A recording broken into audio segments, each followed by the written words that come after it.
Tara, review natin today ang isa sa pinagmamalaking dual visor helmet option ng Spyder Helmet Philippines, ang Spyder Corsa Helmet. Let's go!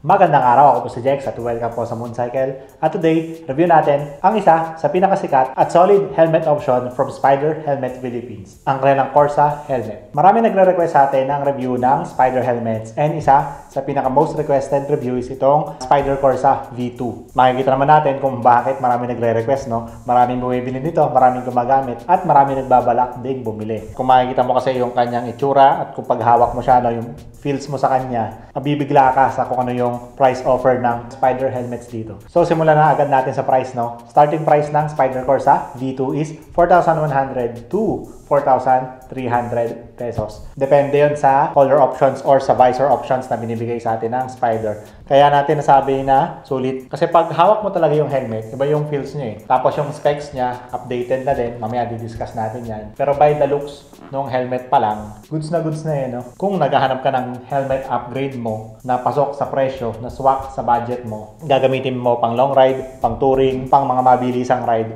goods na goods tong Corsa. Ayan, di-discuss natin at papatunayan ko sa inyo kung bakit. So, out of the box, nakakabit sa Spyder Corsa V2 natin is itong kanyang iridium lens, silver iridium lens. May kasama siyang clear lens sa box. Then, may kasama rin siyang helmet bag. Sa starting price na 4,100, may kasama pang clear lens, no? Napaka-solid. So, punta naman tayo sa looks. Mapapansin natin yung helmet shell size niya medyo malaki, no? Usually, ganito na rin yung sizing ng international branded helmets. Medyo malalaki na. Kasi, pang race talaga yung mga gantong size of helmets. Mapapansin naman natin yung kanyang race DNA. Kitang-kita, di ba? Ganda. Pero hindi siya yung parang aggressive talaga eh. Para sa akin, mix siya ng race and sophistication. Mapansin natin, meron siyang mga prominent cuts dito for aerodynamics. Then yung spoiler niya, dito sa likod, nakakabit na. Yung iba kasi, tulad ng Spyder Rogue Plus, nakahiwalay pa yung spoiler niya, no? Dito sa ating Corsa, nakakabit na. Hindi siya ganun ka-prominent, medyo maliit lang. Pero goods na din. Bagay dun sa mismong design language niya. Pag hawak natin siya, para sa starting price na 4,100, meron siyang ibang premium feels eh. Pag binubuksan mo tong kanyang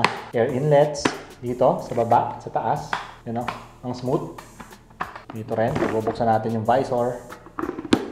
Pag hawak natin yung helmet, iba talaga yung premiumness, no? Iba yung premium feels ng helmet na to. Para sa starting price na 4,100, goods na goods talaga. Napahanga ako ng helmet na to. Ang dami niya ring specs and features na talagang mapapawaw ka para sa 4,100 pesos na starting price. Makikita din natin yung paddings niya, makapal, oh.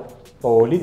Pati yung feel nung paddings niya, hindi lang siya basta-basta. Para sa mga helmet sa price point na to, medyo, kumbaga, umaangat ang Spyder Corsa V2. Punta naman tayo sa safety certifications. Isa sa pinakamahalagang dapat i-consider natin pag bibili tayo ng helmet. So, dito, kay Corsa V2, meron siyang ECE 2206. Yun po yung pinaka-updated na homologation score ng ECE ngayon. So, ibig sabihin, hindi lang siya maganda, hindi lang siya sulit, updated na updated pa po yung ECE certification niya, no? Napaka-solid. Para sa ganitong price point na meron kang ganong safety certification, goods na goods yan. Alam nating safe yung ginagamit nating helmet. At syempre, dahil ginagamit natin siya sa Pilipinas, legal to, meron po itong ICC sticker. So, punta naman tayo sa specs and features ng helmet na to. Material na ginamit po natin dito is ABS composite shell. Karaniwan naman po yan na ginagamit na ngayon sa mga entry-level helmets. Depende na lang kung paano nila kinonstruct saka yung type of ABS composite shell na ginamit. Sa kanyang visor, meron siyang polycarbonate distortion-free visor. At mapapansin natin dito, both itong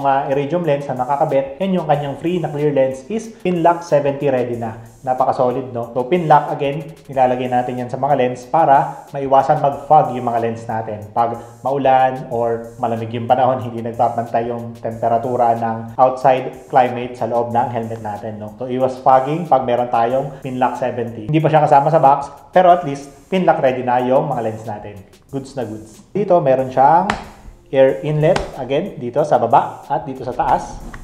Nabasa ng hangin niya. Meron siya dito, sa baba ng spoiler. Meron din inlet dito. Meron din siyang dual visor. Di ba? Napakalupit, no? Napaka-solid na nung helmet. Sulit na sulit. Dual visor pa. So, meron siyang Spider Dual Visor Tech. Pag mainit ang panahon, hindi mo na kailangan magdala ng shades. Naka-dual visor na yung ating Spider Corsa. So, punta tayo sa inner paddings. Makapal yung foam ng inner paddings niya, no? Meron siya ng dual density EPS liner. Yan yung locking system. Naka-quick release siya. Sayang kung naka-double D-ring lang to. Sulit na, no? Pero, maganda naman yung quality ng kanyang quick release. And again, kung gagamitin naman natin to mostly for daily, sa price point kasi niya na to, naka-marketed talaga siya as daily helmet. Pero kung naka-double D-ring to, para sa akin, mas goods na goods yun. So, kung mapapansin natin dito sa loob, meron pa siyang additional green mesh bago yung contact ng foam at yung mismong shell. And isa sa pinakamagandang feature din ng Spider Corsa pagdating sa safety is nilagyan nila ng emergency pull tab itong kanilang foam. So, ginagamit to ng mga emergency personnel natin in cases of crashes para mas madaling matanggal yung mga helmet sa ulo natin. Siyempre, sensitive yung mga ulo natin at yung mga leeg natin pagdating sa mga aksidente. Hindi yan basta-basta dapat tinatanggal. Malaking tulong itong emergency pull tab para mas mabilis matanggal yung helmet sa mga ulo natin. Unnecessary ilagay ito. Hindi naman kailangan, pero ilagay ng Spider helmet sa atin. Kaya goods na goods. Removable and washable din yung foam. So, pwede siyang labahan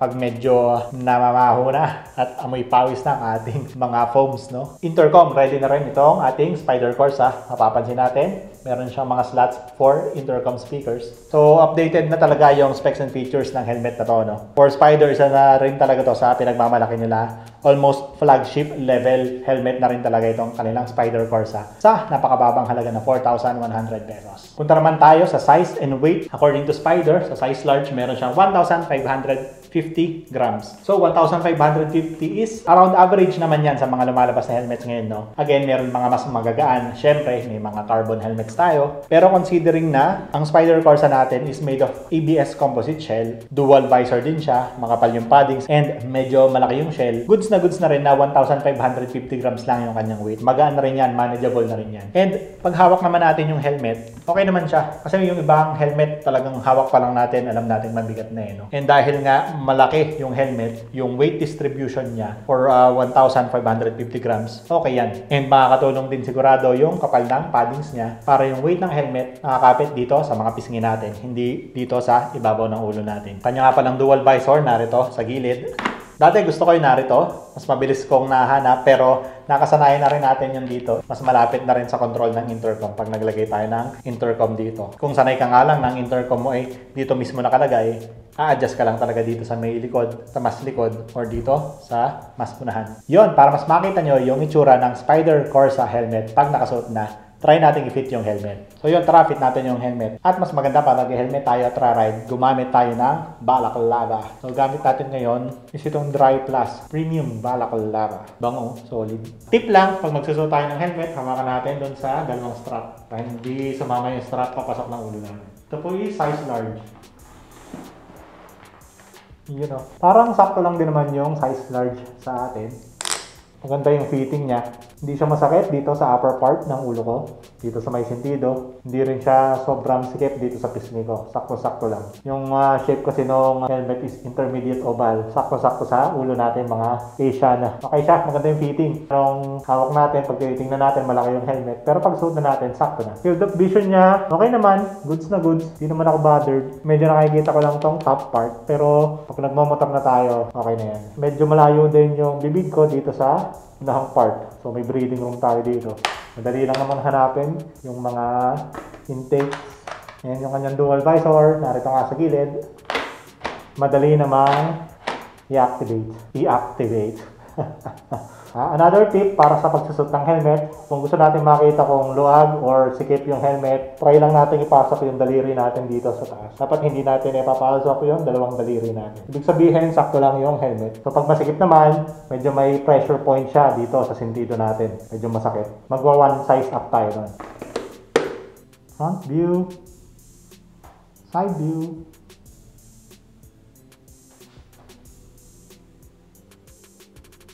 Mapapansin natin malaki yung shell size ng helmet, no? Pero yun nga, magaan siya kahit medyo matagal ko na siyang suot. So okay na okay din. Tara, conclude natin tong review natin na to. Yun! At kung naghahanap ka ng all-around helmet mo, pang daily, pang long ride, pang occasional touring, sa solid spec at looks na ino-offer ng Spider helmets dito sa kanilang Corsa helmet, sa starting price na 4,100 pesos, talagang hindi ka nalugi dito. Again, maraming salamat po sa pagsama. Please, palike and share naman po ng video na to. Kung hindi ka pa nakafollow, please click the subscribe button para makagawa pa tayo ng maraming content at helmet reviews katulad ng video na to. At kung gusto mo namang mapanood ang review ng entry-level full face helmet ng LS2, click mo lang tong video na to.